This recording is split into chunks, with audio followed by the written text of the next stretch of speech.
अब पढ़ने वाले हैं हम टाइप्स ऑफ केमिकल रिएक्शंस के बारे में, जो कि 10th क्लास का बहुत ज़्यादा इंपॉर्टेंट टॉपिक्स है। तो सबसे पहले हम पढ़ते हैं what is a chemical reaction. तो एक chemical reaction is a process in which one और मोर सब्सटेंस, यानी जो रिएक्टेंट होते हैं वो कन्वर्ट होते हैं बेटा प्रोडक्ट में, ठीक है, विद डिफरेंट केमिकल प्रॉपर्टी।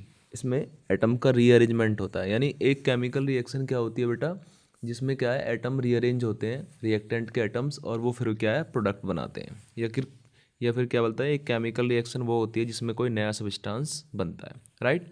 तो पहला होता है कॉम्बिनेशन, दूसरा होता है डिकम्पोजिशन, तीसरी होती है डिस्प्लेसमेंट, फोर्थ होती है डबल डिस्प्लेसमेंट, पांचवी होती है प्रेसिपिटेशन, छठी होती है न्यूट्रलाइजेशन, सातवीं होती है रेडॉक्स रिएक्शन, एट्थ है एक्सोथर्मिक और नाइन्थ है एंडोथर्मिक। एक्चुअल में होती है 5 टाइप्स की हैं। यदि हम 10th में पढ़ें तो हम देखते हैं फर्स्ट वाली है कॉम्बिनेशन, यानी इन्हें सिंथेसिस रिएक्शन भी बोलते हैं। यानी इसमें कोई नया सब्सटेंस बनता है, जब दो और दो से ज़्यादा सब्सटेंस कंबाइंड होते हैं तो एक सिंगल प्रोडक्ट बनता है। इसकी जनरल फॉर्म होती है बेटा A+B मिलकर AB बनाते हैं, जैसे कि कैल्शियम ऑक्साइड यानी CaO+H2O मिला और यहाँ पर बन गया बेटा हमारा CaOH का होल ट्वाइस, राइट। और ये हमारी हो गई एक एक्सोथर्मिक रिएक्शन, क्योंकि इसमें क्या होता है हीट रिलीज होती है। दूसरी रिएक्शन होती है डिकम्पोजिशन रिएक्शन, जिसमें एक सिंगल रिएक्टेंट जो होता है वो ब्रेक होकर क्या है दो प्रोडक्ट बनाता है, ठीक है, या दो से ज़्यादा प्रोडक्ट बनाता है। जैसे कि एग्जाम्पल में लिखा हुआ है CaCO3 और ब्रेक होकर क्या बनाता है CaO+CO2।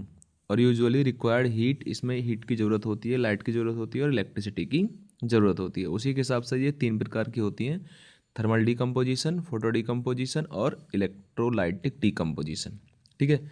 रिएक्शन नंबर थर्ड है डिस्प्लेसमेंट रिएक्शन, यानी सिंगल डिस्प्लेसमेंट रिएक्शन पढ़ेंगे, जिसमें क्या होगा एक ज़्यादा रिएक्टिव एलिमेंट किसी कंपाउंड से लेस रिएक्टिव एलिमेंट को क्या कर देगा डिस्प्लेस। जैसे एक ही रिएक्शन यदि मैंने BC के साथ कराई तो उसने B को डिस्प्लेस कर दिया और खुद का AC बना लिया। तो ZnCuSO4 के साथ रिएक्शन करके ZnSO4 बना ले और Cu को अलग कर ले।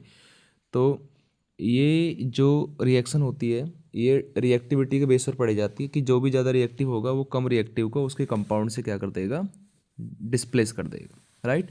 नेक्स्ट आता है डबल डिस्प्लेसमेंट रिएक्शन, ठीक है, इसे हम मेटाथेसिस भी बोलते हैं। और इसमें क्या होता है एक्सचेंज ऑफ आयंस होता है दो कंपाउंड के बीच में। इसकी जनरल फॉर्म है AB+CD=AD+CB, ठीक है।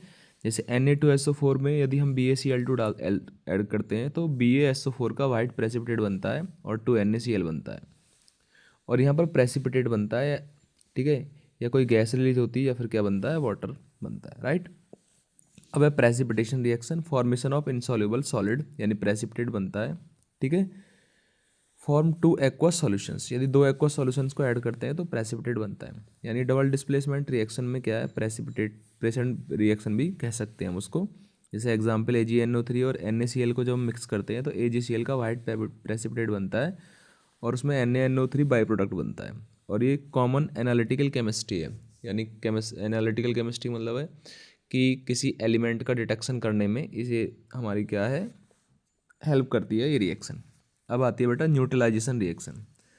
तो जब हम स्ट्रॉन्ग एसिड और स्ट्रॉन्ग बेस के साथ रिएक्शन कराते हैं, सॉल्ट और वाटर बनता है, तो उसको बोलते हैं न्यूट्रलाइजेशन रिएक्शन। इसकी जनरल फॉर्म है एसिड प्लस वेट मिलेंगे तो सॉल्ट प्लस वाटर बनेगा, राइट। जैसे HCl और NaOH की रिएक्शन कराए तो NaCl+H2O बना। अब आता है नेक्स्ट हमारा रेडॉक्स रिएक्शन बेटा, इसे ऑक्सीडेशन रिडक्शन भी कहते हैं। इसमें क्या होता है इलेक्ट्रॉनों का ट्रांसफर होता है, ठीक है। ऑक्सीडेशन होगा जब इलेक्ट्रॉन लूज करेगा कोई एलिमेंट, और रिडक्शन होगा जब कोई एटम जो है वो इलेक्ट्रॉन गेन करेगा। जिसे CuO+H2 ठीक है। ऐसे केस में क्या है कॉपर ने इलेक्ट्रॉन लूज किए हैं तो कॉपर का हो गया बेटा इसमें कॉपर ने क्या हुआ है, कॉपर पे ऑक्सीडेंट 2+ चार्जर तो इसने गेन किया, कॉपर ने इलेक्ट्रॉन गेन किए हैं तो ये बन गया बेटा क्या कॉपर, तो इसका हो गया क्या रिडक्शन। और H2O यानी H2 का क्या, H2 ने क्या काम किया इलेक्ट्रॉनों को लूज किया है, तो ऐसे केस में H2 का क्या हो गया ऑक्सीडेशन, ठीक है। तो Cu का हो गया रिडक्शन और H2 का हो गया ऑक्सीडेशन, ठीक है।